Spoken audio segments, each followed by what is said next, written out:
लवणासुर हर राह चलते के साथ युद्ध नहीं करता। बालक, पहले अपना परिचय तो दो। मैं अयोध्या के परम प्रतापी स्वर्गीय महाराज दशरथ का पुत्र शत्रुघ्न तुम्हें युद्ध के लिए ललकारता हूं।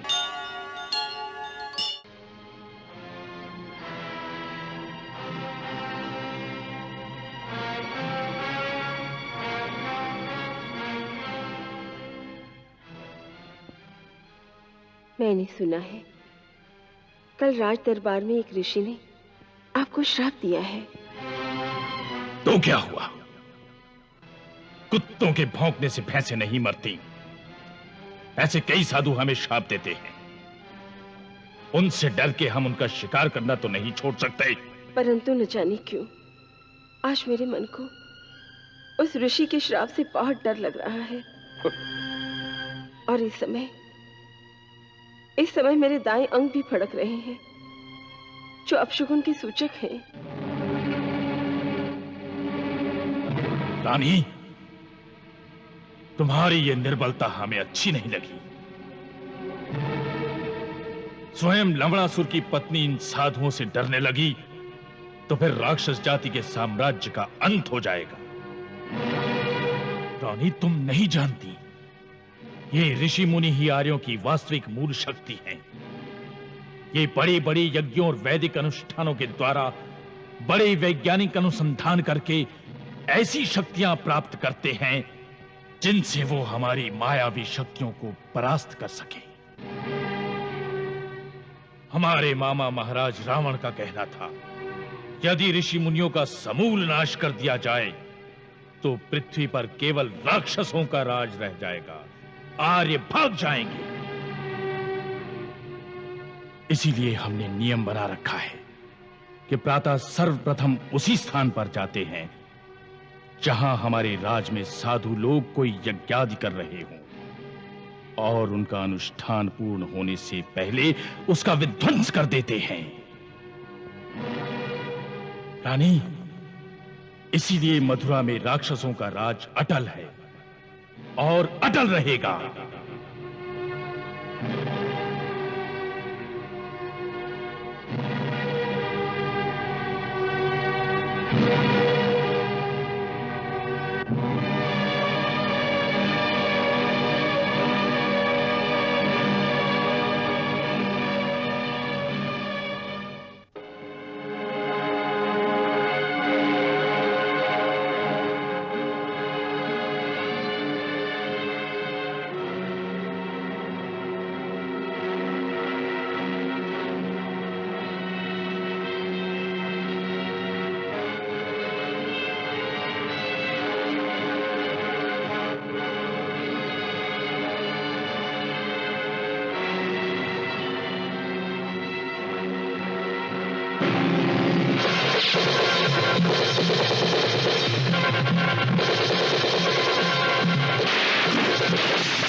कौन हो तुम जिसे अपने प्राणों का मोह नहीं रहा? लवणासुर, मैं तुम्हारे साथ युद्ध की इच्छा से आया हूं। यदि वीर हो तो मुझे युद्ध प्रदान करो। लवणासुर हर राह चलते के साथ युद्ध नहीं करता। बालक, पहले अपना परिचय तो दो। मैं अयोध्या के परम प्रतापी स्वर्गीय महाराज दशरथ का पुत्र शत्रुघ्न तुम्हें युद्ध के लिए ललकारता हूं। ओहो, अयोध्या से आए हो? हाँ? अच्छी बात है, हम स्वीकार करते हैं। हमारी प्रतीक्षा करो, हम राजमहल में पूजा से निपटकर अभी आते हैं। वीरों का पूजा स्थान रणभूमि में ही होता है। मरने से पहले भगवान को याद करना चाहते हो तो यही कर लो, हम उतनी देर प्रतीक्षा कर लेंगे। हाँ। शत्रु की ललकार सुनकर भागने का बहाना ढूंढने वालों को वीर नहीं कायर कहते हैं। हाँ। हम भाग नहीं रहे, अपने अस्त्र लाने जा रहे हैं। तुम्हारे पास अस्त्र भी हैं और शस्त्र भी हैं। अपना धनुष संभालो, हम तुम्हें पहला वार करने की छूट देते हैं। ठीक है।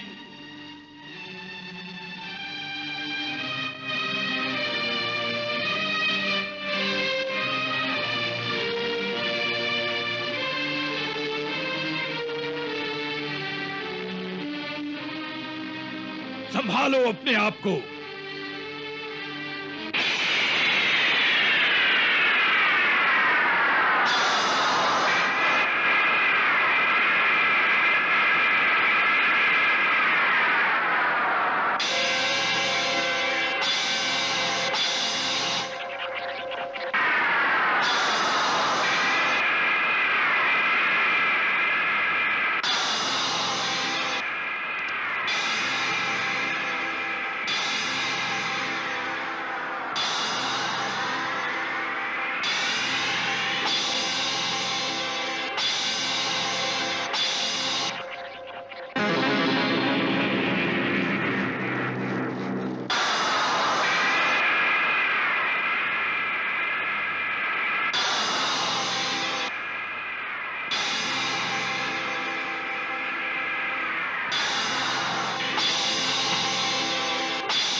राम करेगा? राम सीता का त्याग करेगा? नहीं, राम नहीं करेगा, सीता त्याग करेगी। 2-1 दिन से महाराज कुछ चिंताग्रस्त लगते हैं। यदि आप उचित समझे तो मुझे अपनी समस्या बताएं। हो सकता है मैं कुछ सहायता करूं। ऐसी कोई विशेष चिंता नहीं सीते जिसके लिए तुम्हें विचलित कर दे। विशेष हो या साधारण, चिंता तो चिंता ही है। आपके हंसी के पीछे विषाद की जो एक रेखा दिख रही है, वो एक वीर राजा को शोभा नहीं देती। प्रजा आपको इस प्रकार विषाद में देखे तो उनका उत्साह क्षीण हो जाता है।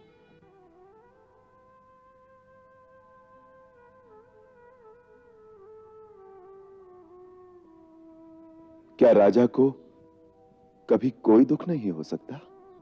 राजा को दुख हो सकता है, परंतु वो उसे दिखा नहीं सकता। एक वीर राजा के धैर्य और सहन शक्ति से ही संबल पाकर प्रजा उत्साहित रहती है। कठिन है, अति कठिन है। यह आदर्श निभाना बहुत कठिन है। मनुष्य को कितनी बार विष पीना पड़ता है। भगवान शिव ने तो केवल एक बार ही हलाहल पी लिया था, परंतु मानव को तो पग पग पर विष पीना पड़ता है। कितनी पीड़ा सहनी पड़ती है मानव के हृदय को। पीड़ा तो मानव जीवन का एक अंग है। मानव का जन्म लिया है तो पीड़ा तो सहनी पड़ेगी। यदि मानव बनना ही है तो यह हृदय नहीं होना चाहिए। दुख तो हृदय ही देता है। यदि हृदय न हो तो भावना कहां से होगी? यदि भावना न हो तो फिर यह संसार ही क्या रहेगा? यह भी देवलोक बन जाएगा, जहां केवल ज्ञान ही ज्ञान होता है। उसमें भावना का आनंद ही कहां? नहीं सीते, भावना केवल पीड़ा है। पीड़ा है, परंतु भावना में महानता भी तो है। और मनुष्य जन्म की महानता भावना के कारण ही है। एक सच्चा वीर पुरुष वही होता है जो भावना के आक्रमण को सहकर भी अपने धर्म के मार्ग को नहीं छोड़ता। वही देवताओं से भी ऊंचा हो जाता है। अतः भावना का सौंदर्य भी रहे, धर्म की दृढ़ता भी रहे। अब यही आदर्श तो आपको और मुझे स्थापित करना है। तुम कहना क्या चाहती हो सीते? महाराज, एक स्त्री के लिए आप इतने चिंतित रहे कि राजकाज में भी विघ्न पड़े, यह अयोध्यापति को शोभा नहीं देता।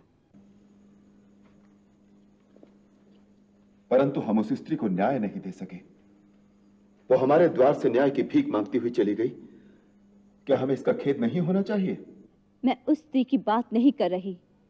मैं उस स्त्री की बात कर रही हूं महाराज, जिसके कारण आज अयोध्या के राज्य सिंहासन पर कलंक की छाया पड़ रही है। कौन स्त्री? अयोध्या की महारानी सीता, आपकी पत्नी।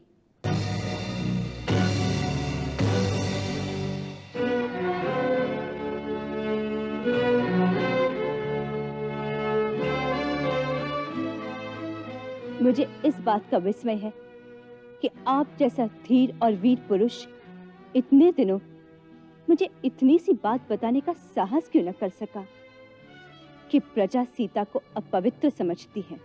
क्योंकि वो बात झूठी थी, तुम्हें बताने के योग्य नहीं थी। परंतु वो प्रजा का मत है।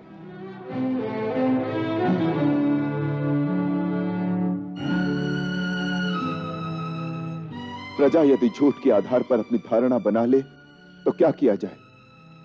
राजा झूठ के आधार पर किसी निर्दोष को दंड दे दे, ये कहां का न्याय है? ये न्याय का विषय नहीं, कुल के गौरव का विषय है। अयोध्या का राज्य सिंहासन एक पवित्र वस्तु है, उस पर कलंक की छाया भी नहीं पड़नी चाहिए। यदि वो कलंक झूठा हो तो? फिर भी छाया तो रहेगी। राज्य सिंहासन पवित्र रहना भी चाहिए और पवित्र दिखना भी चाहिए।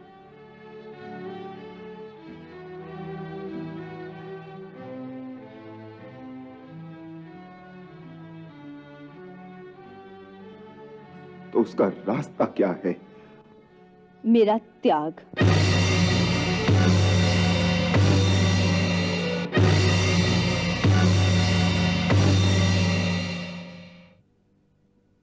सीता का त्याग राम करेगा? राम सीता का त्याग करेगा? नहीं, राम नहीं करेगा, सीता त्याग करेगी। परंतु क्यों? क्योंकि विवाह के पश्चात आप ही ने कहा था कि सीता, तुम मेरी दासी नहीं, मेरी मित्र, मेरी साथी बनकर रहना। सो मित्र के नाते मेरा कर्तव्य है कि यदि मेरा रहना आपके जीवन को कलंकित कर रहा हो, मैं आपके रास्ते से हट जाऊं। झूठ के सामने घुटने टेक कर? नहीं, प्रजामत के सामने नतमस्तक होकर। एक राजा के नाते जनमत का आदर करना आपका धर्म है।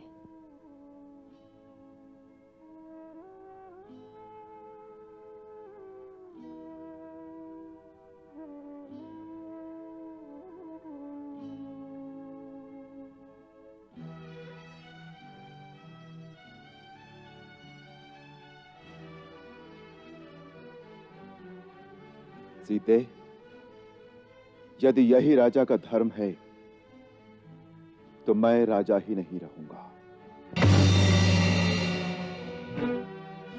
मैं भी तुम्हारे साथ निकल जाऊंगा।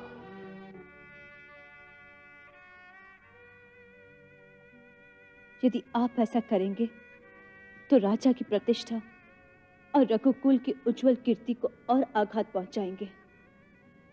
मर्यादा पुरुषोत्तम कहलाने वाला राजा राम एक स्त्री के मोह में फंसकर अपने कर्तव्य पथ से भटक गया। इस कलंक से इतिहास आपको कभी मुक्त नहीं करेगा। सीते, सीते, क्या मेरे लिए केवल राजा का ही कर्तव्य है? मानवता के नाते, पति के नाते मेरा कोई कर्तव्य नहीं? मुझे तुम्हारा साथ नहीं देना चाहिए? कौन सी मानवता, कौन सा नाता महाराज? जिस दिन आपने राज मुकुट पहनकर राजा बनने की शपथ ली थी, उस दिन आपने साधारण मानव होने के अधिकार को तिलांजलि दे दी थी। राजा का कोई संबंधी, कोई सगा नहीं होता। राजा की कोई पत्नी नहीं होती। वो सबके लिए एक सन्यासी बन जाता है। उसका संबंध केवल प्रजा के साथ रह जाता है।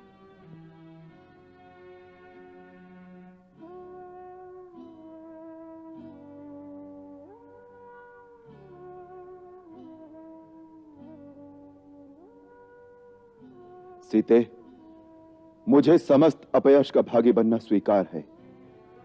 भले ही सारा संसार मेरी निंदा करे, लेकिन मैं एक निर्दोष पत्नी पर यह अत्याचार और यह अन्याय नहीं कर सकता।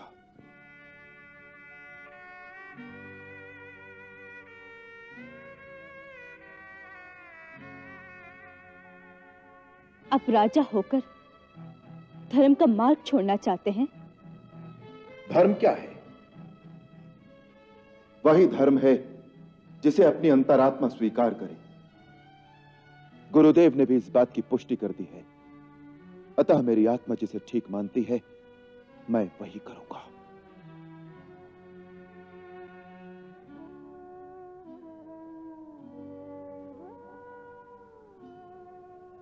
मैं सब कुछ त्याग दूंगा, परंतु सीता का त्याग नहीं करूंगा।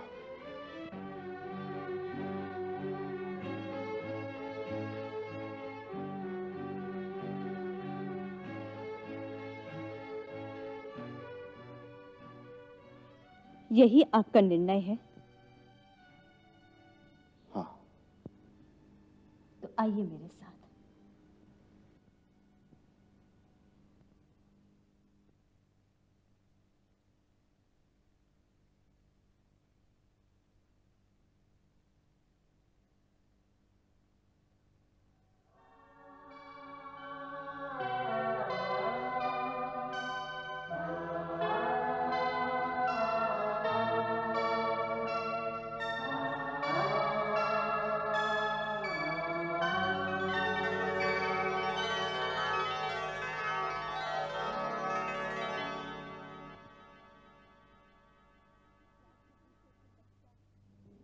राज्याभिषेक के पश्चात आपने इन पितरों के सम्मुख एक शपथ ली थी, जो इन पत्थरों पर, इस वातावरण में वायु के कण कण पर अंकित है। आपके शब्दों का नाश नहीं हुआ। ध्यान से सुनेंगे महाराज, तो वह शब्द आपको अभी सुनाई देंगे। सुनिए महाराज, ध्यान से सुनिए। राजा के रूप में मेरा कोई भी कार्य ऐसा नहीं होगा जिससे आपका शीश लज्जा से झुक जाए। धर्म, न्याय और बलिदान के जो कीर्तिमान आपने स्थापित किए हैं, उनकी उज्ज्वलता यदि किसी भी कारण से धूमिल होने की आशंका भी होगी, तो मैं उस कारण को ही तत्काल मिटा दूंगा, चाहे वो कारण मैं स्वयं ही क्यों ना हूं।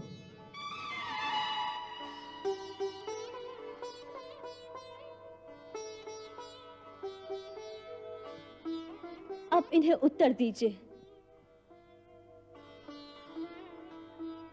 आज क्यों अपनी पत्नी के मोह में आकर अपनी शपथ भूल गए कि जो स्कूल की कीर्ति को धूमिल करेगा उसका हम त्याग कर देंगे?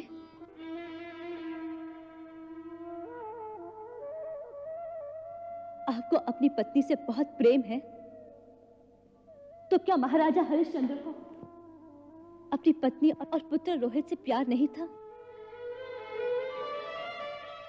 तो फिर उन्होंने अपनी पत्नी और पुत्र को बाजार में खड़ा करके बेच क्यों दिया? केवल अपने धर्म की रक्षा के लिए।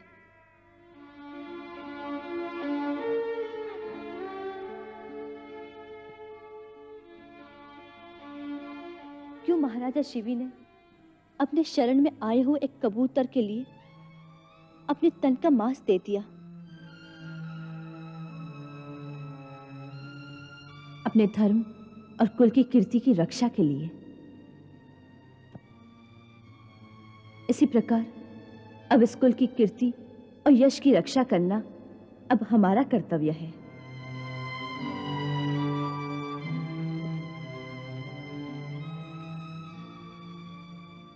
क्या हमारे निजी सुख इन महापुरुषों की कीर्ति से अधिक मूल्यवान है?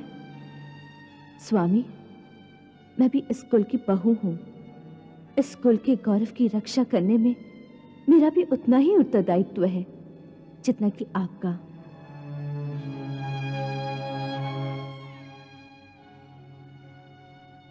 फिर मेरे पितृकुल के पूर्वज आज मेरी ओर देख रहे होंगे कि आज जब ससुराल कुल की कीर्ति और यश के लिए अपने निजी सुख के बलिदान करने का समय आया है, तो हमारी पुत्री उस परीक्षा में पूरी उतरती है या नहीं?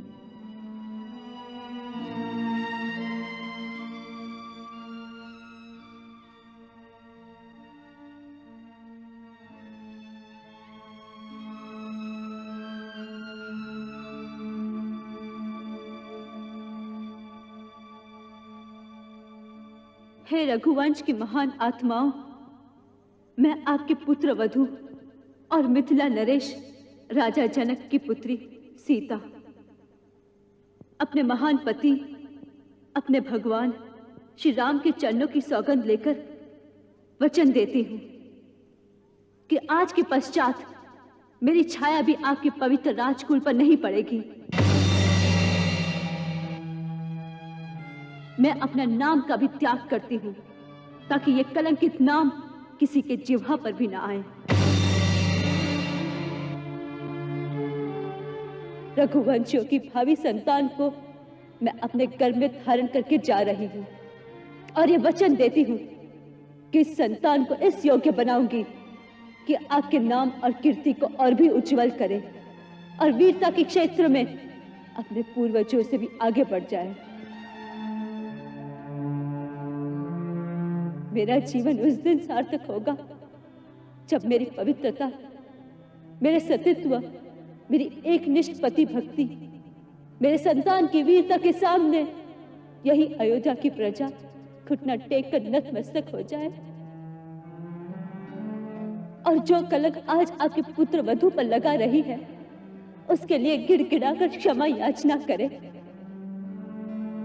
जिससे मेरे महान पति और आपकी कीर्ति पताका तीनों लोकों में सदा लहराती रहे। मेरे वचन सत्य हो, इसके लिए मुझे आशीर्वाद और शक्ति प्रदान करें।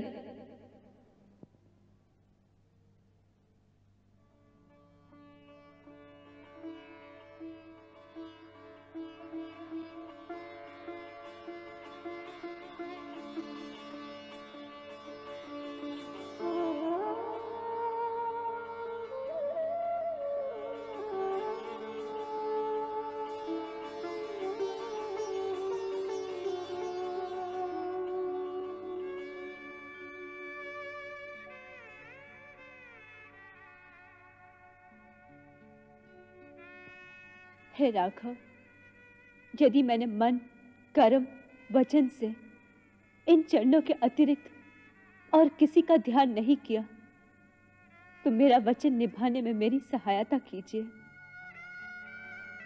क्योंकि पति की आज्ञा के बिना नारी अपने किसी भी धर्म या वचन का पालन नहीं कर सकती। अतः मुझे जाने की आज्ञा दीजिए, अन्यथा मेरे लिए अपने ही योग अग्नि में जल के भस्म होने के अतिरिक्त इस कलंक को मिटाने के लिए और कोई रास्ता नहीं।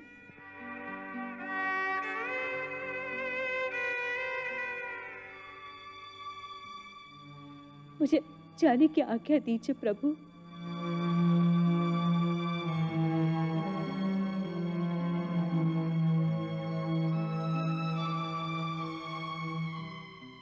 मुझे आज्ञा दीजिए प्रभु, मुझे आज्ञा दीजिए।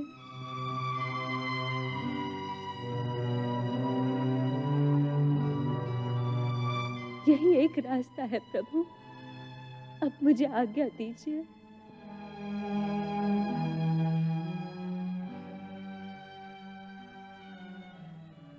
मेरी परीक्षा मत लीजिए प्रभु, मत लीजिए।